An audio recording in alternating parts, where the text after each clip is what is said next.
Inside your radio, you probably have, and perhaps you've taken the tubes out to test them. The vacuum tube makes it possible to transmit sound, whether by radio, a loudspeaker system, or a motion picture projector. The tube has been responsible for the growth of radio into a business involving millions of dollars. Like any business, radio broadcasting employs a great many people in general office work, such as correspondents, stenographers, file clerks, and bookkeepers. Executives and managers of special departments, salesmen who sell time on the air to advertisers, experts who select the talent for programs, are all a necessary part of radio broadcasting. Continuity writers prepare script, and other writers handle publicity, news, and material for special and foreign programs. News commentators broadcast stories gathered from all corners of the world, often analyzing important events and expressing their own opinions regarding them. For regularly scheduled programs, the production department has a multitude of duties to perform, primarily concerned with planning and preparing the programs to go on the air.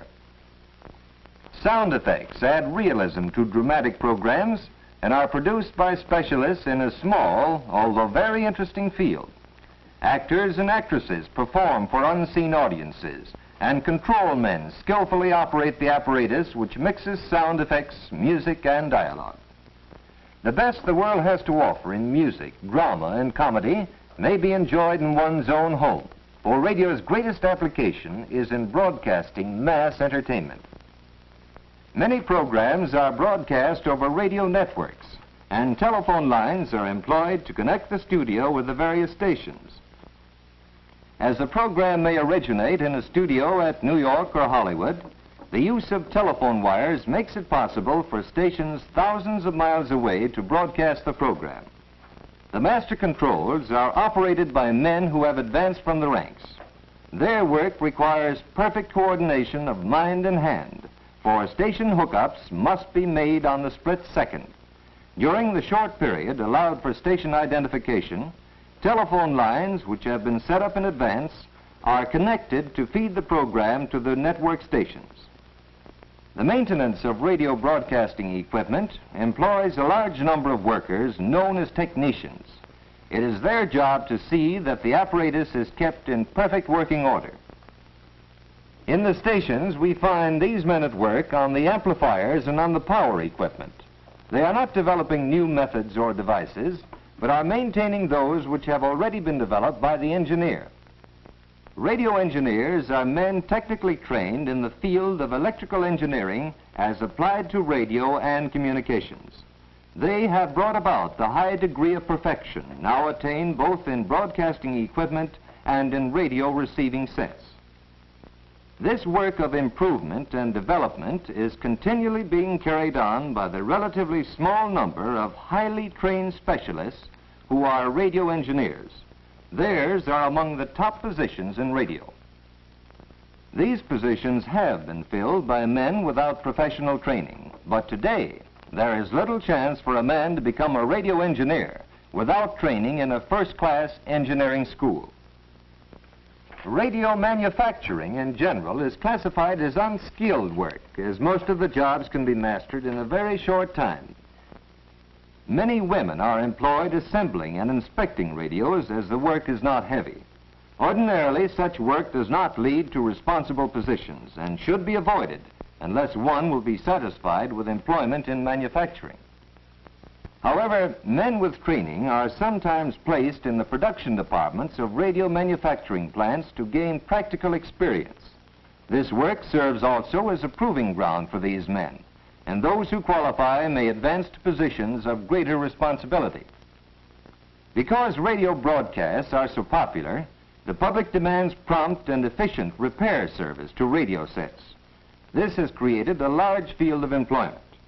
However, the supply of radio servicemen generally exceeds the need, and this makes it extremely difficult for any but the well-trained to succeed in the work. Often, the most successful radio dealers and salesmen are those who can talk with authority about the products they sell, frequently because they've had practical experience in radio repair work. The radio service field is not a good stepping stone to the radio engineer's job, unless it is followed or accompanied by technical engineering training. A very interesting field of work is that of the radio operator who sends and receives messages. He must be able to send and receive the International Morse code at a specified number of words per minute.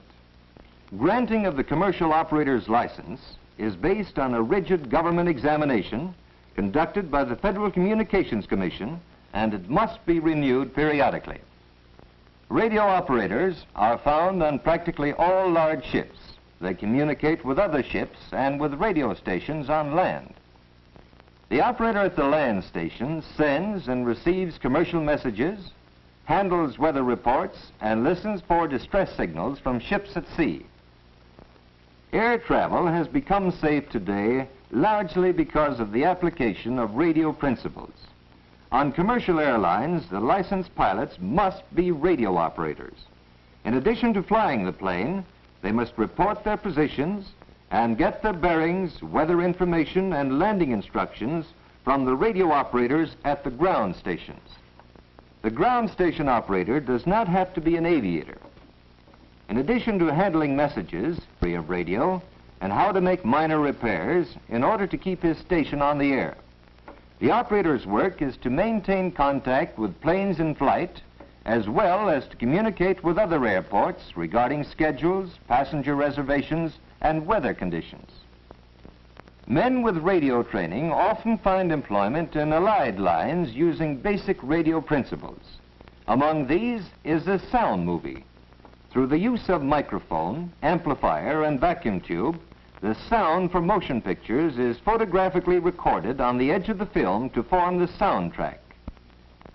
When the soundtrack reaches the thousands of theaters, it is reproduced by means of a photoelectric cell, or electric eye, amplifiers, and a loudspeaker system.